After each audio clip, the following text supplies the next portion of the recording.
Hello, this is the second part in an interview with Sharon Cisneros, a registered nurse of 30 years. This will serve as the conclusion of our interview. Yes, we're talking about honesty and transparency in patient relationships. The next thing I would like to speak about is ethics. Ethics, you need sometimes relationships are happy with the patient, and other times the nurse can make a patient's family member upset at them, but still a nurse is compelled to do what is ethically right for the patient. For example, I had a cancer patient in bed and she couldn't take care of herself, but the daughter had 20 cats and was a cat lover.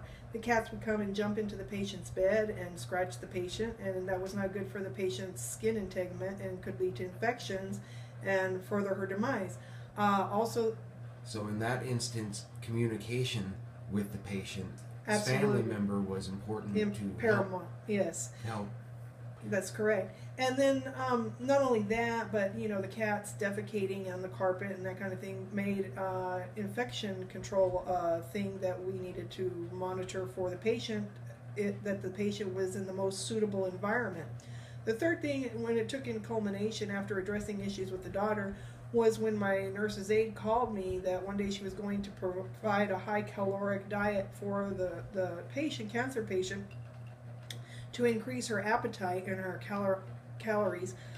She reached into the refrigerator, and instead of grabbing the lettuce and the celery as she did always, she reached in and she grabbed a foot of a cat. And she fell over backwards and hurt herself and screamed because it was a black cat. And this nurse's aide had superstitions about black cats to begin with. And here was the paw that she grabbed and pulled a dead cat out of the refrigerator.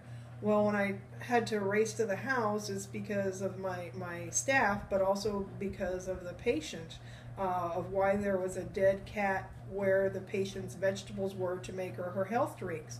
That was a very deep concern. Well, the daughter had said that the cat died and she wanted to provide an adequate burial for the cat, but that she had not had a chance to, so she was preserving it by putting it in the refrigerator. So at that point, even though the daughter loves cats, I had to get APS involved. So those are one of the things when we are called to do what's ethically right for the patient, even if sometimes it doesn't go well or sit well with family members. We are always called to be their advocates. So we need to be honest, we need to be ethical. The other thing is when there's end of life things, I've had patients try to give me something because I've been such a good nurse to them. We should never accept things from patients with monetary rewards or trinkets or favors. One time a patient tried to give me a cabbage, but when I opened up her refrigerator, that's all she had was 2 cabbages, and she was trying to give me one of her cabbages. There was nothing else in her refrigerator.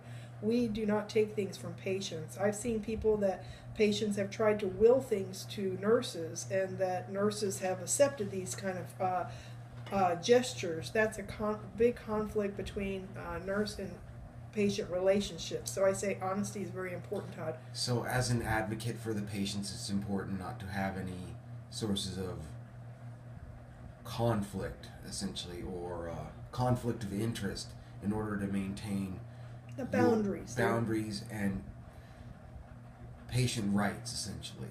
Exactly. So, it all comes hand in hand on some level. Yeah, so you can't say you have a good relationship with a patient if you have them signing their will over to you. That's taking advantage or manipulating somebody for your own gain. And when we're a nurse, we're called with a code of ethics to be there to serve the patient, not to serve ourselves. And that goes along with sexual relationships with patients.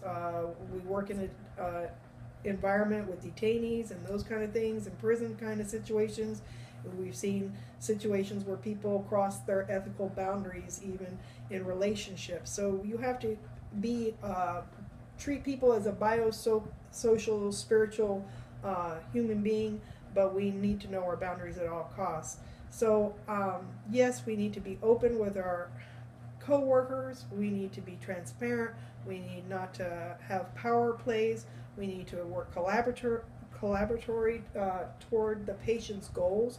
We need to include families in the goal setting as well as patients, because patients will be more on board to maintain their independence and to go along with what the therapeutic plan is if we include them. And we need to fight for the patient's rights, their advocacy. We need to be ethical. We need to be honest. We need to have integrity. We need to be able to speak and address the issues in the room. I hope that this concludes our presentation. That will conclude our presentation. Thank you for taking the time for this interview.